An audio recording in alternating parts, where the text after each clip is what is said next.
Sir William Wyndham, 3rd Baronet of Orchard Wyndham in Somerset, was an English Tory statesman, who served as Secretary at War in 1712 and Chancellor of the Exchequer in 1713 during the reign of the last Stuart monarch Queen Anne. He was a Jacobite leader firmly opposed to the Hanoverian succession, and was leader of the Tory opposition in the House of Commons during the reign of King George I and during the early years of King George II. His first wife was Lady Catherine Seymour, the younger of the two daughters of Charles Seymour, 6th Duke of Somerset, and in her progeny by Wyndham, heiress to half of the vast estates, including Petworth House in Sussex and Egremont Castle in Cumberland, formerly held by the extinct Percy family, Earls of Northumberland. As a result of this complex inheritance, his eldest son became the second Earl of Egremont. Both his sons became earls, and his daughter Elizabeth Wyndham was both the wife and mother of prime ministers, namely George Grenville and William Wyndham Grenville respectively.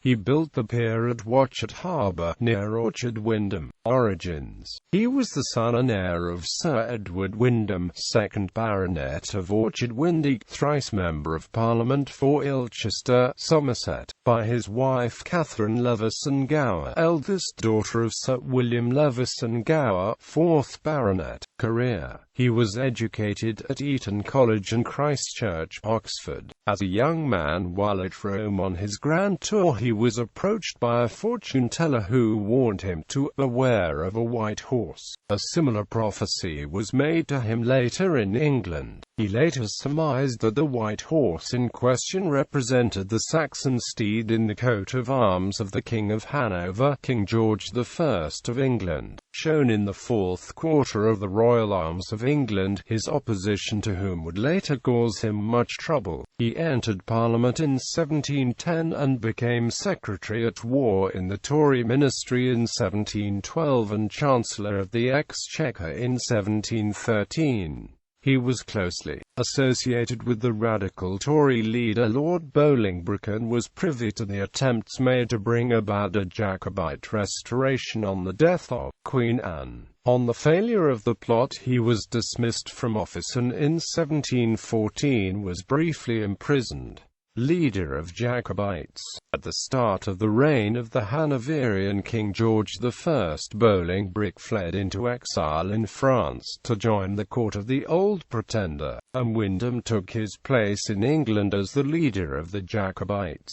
A rebellion to oust King George was planned for the summer of 1715, and Wyndham sent a message to the Pretender in July not to lose a day in going over. However, the rebellion was discovered and Wyndham's role was laid before the cabinet, attended by both the king and the 6th Duke of Somerset. Wyndham's father-in-law, who, although a member of the Whig government and a firm supporter of the Hanoverian succession, wanted to protect his son-in-law from arrest, and thus volunteered to be responsible for him. Most ministers were inclined to agree to this for fear of offending a person of such consequence, yet Lord Townshend, Secretary of State for the Northern Department, in the belief that the government needed to show firmness, moved the motion to have him arrested. 10 minutes of silence ensued while the other ministers considered their own responses, and finally 2 or 3 others seconded the motion, and their arrest was decreed by the king, who, on retiring to his closet, took Townshend's hand and told him, "You have done me a great service today." Lord Stanhope brought down to the Commons a message from the king, desiring the consent for apprehending 6 members of the House on a charge of being engaged in a design to support the intended invasion of the kingdom, namely Sir William Wyndham, Sir John Pakington, 4th Baronet, Edward Harvey, Thomas Forster, John Anstice, and Corbett Kynaston.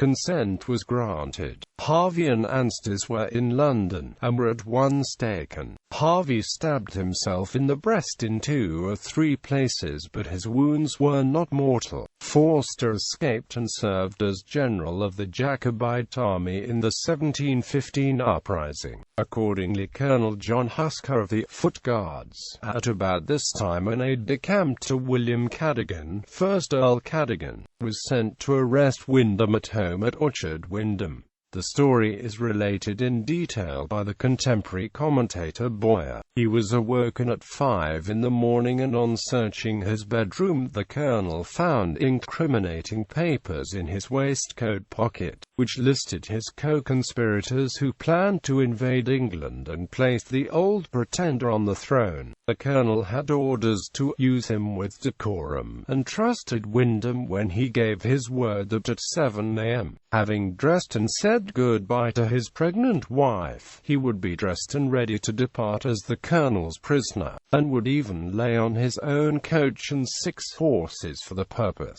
Wyndham, however, escaped by the 3rd unguarded door of his chamber and fled, it is said, by having jumped out of a window onto a waiting horse. This caused the king to circulate a handbill headed Proclamation for apprehending Sir William Wyndham, Baronet, dated the 23rd of September 1715, which offered a huge reward of £1,000 for his capture, as follows: a proclamation for apprehending Sir William Wyndham, Baronet, George R. Whereas Sir William Wyndham, Baronet, has been lately apprehended and seized by virtue of a warrant of one of our principal secretaries of state on suspicion of high treason, and on the perusal of papers found in the custody of the said Sir William Wyndham at the time he was apprehended, as aforesaid, it manifestly appears that he has entered into a most horrid and traitorous conspiracy, not only for the encouragement of the rebellion now carrying on in our kingdoms in favour of the Pretender, but also for the abetting and promoting an intended invasion of our kingdoms. And whereas the said Sir William Wyndham has made his escape and is fled from justice, we therefore have thought fit, by the advice of our Privy Council, to issue this our royal proclamation, hereby requiring and commanding all our loving subjects whatsoever to discover and apprehend and cause the said Sir William Wyndham to be apprehended and discovered, and to carry him before some of our justices of the peace, or chief magistrates of the county, town, or place where he shall be apprehended, who are respectively required to secure him, and thereof to give speedy notice unto our Privy Council and one of our principal secretaries of state, to the end that he may be forthcoming and be dealt withal and proceeded against according to law. And whosoever shall apprehend and discover the said Sir William Wyndham and bring him before such justice of the peace, a chief magistrate, shall receive for reward the sum of £1,000,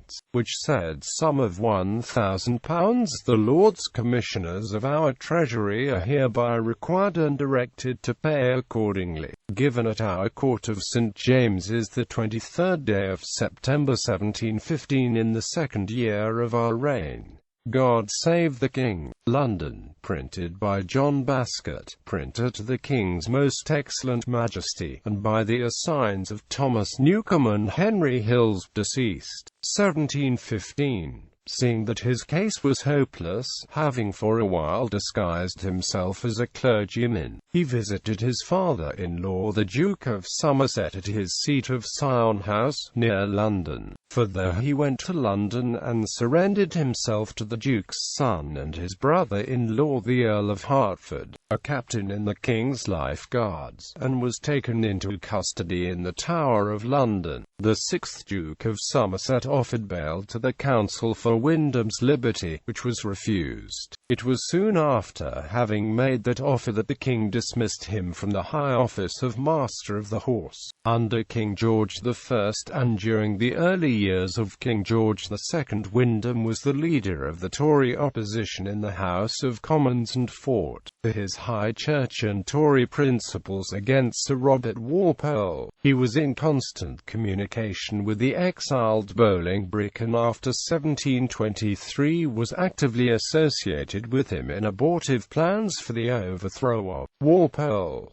Gumdam pseudonym. He appears as Gumdam in the parliamentary reports published from 1738 onwards under the title of The Debates in the Senate of Magna Lilliputian, in the Gentleman's Magazine, in which, to circumvent the prohibition of the publication of parliamentary debates, the real names of the various debaters were replaced by pseudonyms and anagrams, and the debates reported were stated to have been those of the country which Gulliver had so lately rendered illustrious, and which untimely death had prevented that enterprising traveller from publishing himself, that is to say, works of fiction in the style of Jonathan Swift's Gulliver's Travels. The published speeches, including some of those of William Pitt, were in fact often literary masterpieces wholly invented by the magazine's contributors, including William Guthrie and Samuel Johnson. Foundling Hospital. Despite these various enmities, Wyndham was a respected participant in public life in London. He was one of the founding governors of the Foundling Hospital, as recorded in that charity's Royal Charter of 1739.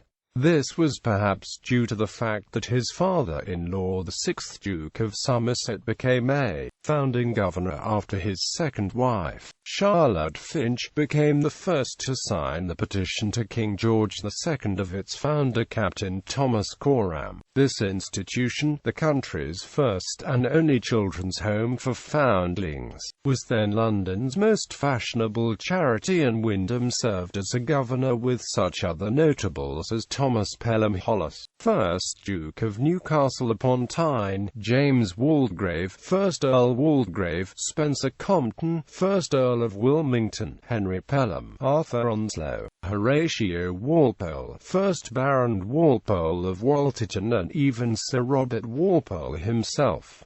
Marriages and Amp Progeny. Wyndham married twice. Firstly to Lady Catherine Seymour, the younger of the two daughters of Charles Seymour, 6th Duke of Somerset, K.G., and sister of Algernon Seymour, 7th Duke of Somerset. On her brother's death in 1750 she became and her husband Sir Hugh Smithson, 4th Baronet, one of two co-heirs to the vast estates formerly belonging to the ancient Percy family, former Earls of Northumberland, including of Egremont Castle in Cumberland and of the Duel in the Crown Petworth House in Sussex, rebuilt in palatial style by her father the 6th Duke, whose first wife had been the great heiress Lady Elizabeth Percy, only daughter and sole heiress of Jocelyn Percy, 11th Earl of Northumberland of Petworth House and Alnwick Castle in Northumberland. Shortly before his death in 1748, the 6th Duke of Somerset foresaw that his own line of the Seymour family was about to die out in the male line, and that, as was said of the 9th Duke of Norfolk, the honours of his family were about to pass away from his own line to settle on that of a distant relative. His son and heir apparent Algernon Seymour, Earl of Hertford, had produced a son of his own, Lord Beauchamp, who had predeceased him without progeny, and thus he had only a daughter and sole heiress, Lady Elizabeth Seymour, who in 1740 had married Sir Hugh Smithson, 4th Baronet. Before the death of the 6th Duke in 1748, it had thus become apparent that the Dukedom of Somerset would devolve by law onto an extremely distant cousin and heir male, the 6th Duke's 6th cousin Sir Edward Seymour, 6th Baronet of Bury Pomeroy in Devon and of Maiden Bradley in Wiltshire, who in fact represented the senior line of the Seymour family, descended from the first marriage of the 1st Duke, but who had been excluded from the direct succession to the dukedom and placed in remainder only, due to the suspected adultery of the 1st Duke's first wife. Moreover, it was apparent that all the combined estates of the Seymours of Trowbridge and the incomparably greater inherited Percy estates were unentailed, and would not devolve the same way, but could be bequeathed as the 6th Duke pleased. He conceived a violent dislike for Smithson, whom he considered insufficiently aristocratic to inherit the ancient estates of the Percy family. His son disagreed, and wanted to include his son-in-law Smithson in the inheritance. The sixth Duke had included King George II in his plan to exclude Smithson from the inheritance, yet the king had received proposals in opposition from his son and Smithson himself. The sixth Duke died before his plan was put into effect, yet nevertheless the seventh Duke and King George II created an arrangement which did not entirely dismiss his wishes. The Percy estates would be split between Smithson and the sixth Duke's favoured eldest grandson, Sir Charles Wyndham, 4th Baronet. Smithson would receive Alnwick Castle and Sion House, while Wyndham would receive Egremont Castle and the sixth Duke's beloved Petworth. It was deemed appropriate and necessarily by all parties concerned, including the king, that heirs to such families and estates as the Percys and Seymours should be elevated to the peerage. This was done in the following manner. Following the sixth Duke's death in 1748, in 1749 King George II created 4 new titles for the seventh Duke, each with special remainders in anticipation that he would die without having produced a male heir, which death in fact occurred the next year in 1750. He was created Baron Warkworth of Warkworth Castle and Earl of Northumberland, both with special remainder to Smithson, and was created at the same time Baron Cockermouth and Earl of Egremont, with special remainder to Wyndham. By his wife Lady Catherine Seymour he had 2 sons and 3 daughters, including Charles Wyndham, 2nd Earl of Egremont of Petworth House, who succeeded as 4th Baronet on his father's death in 1740 and in 1750 succeeded as 2nd Earl of Egremont under the special remainder, on the death of his uncle the 7th Duke of Somerset. Percy Wyndham O'Brien, 1st Earl of Thomond of Short Grove, Essex, created in 1756 Earl of Thomond, having adopted the additional surname of O'Brien after having been chosen as heir to his estates by the childless Henry O'Brien. 8th Earl of Thomond, married to his aunt Lady Elizabeth Seymour, the eldest of the 2 daughters of the 6th Duke of Somerset. He died unmarried and without progeny when the earldom became extinct. Elizabeth Wyndham, wife of George Grenville, Prime Minister and mother of William Wyndham Grenville, Prime Minister. Secondly, Sir William married Maria Katrina de Jong, widow of William Godolphin, Marquess of Blandford. Death and Amp burial. He died at Wells, Somerset, on the 17th of June 1740, after having fallen from his horse whilst out hunting. Portraits of Sir William Wyndham, 3rd Baronet, survive at Orchard Wyndham, Petworth House and in the National Portrait Gallery in London.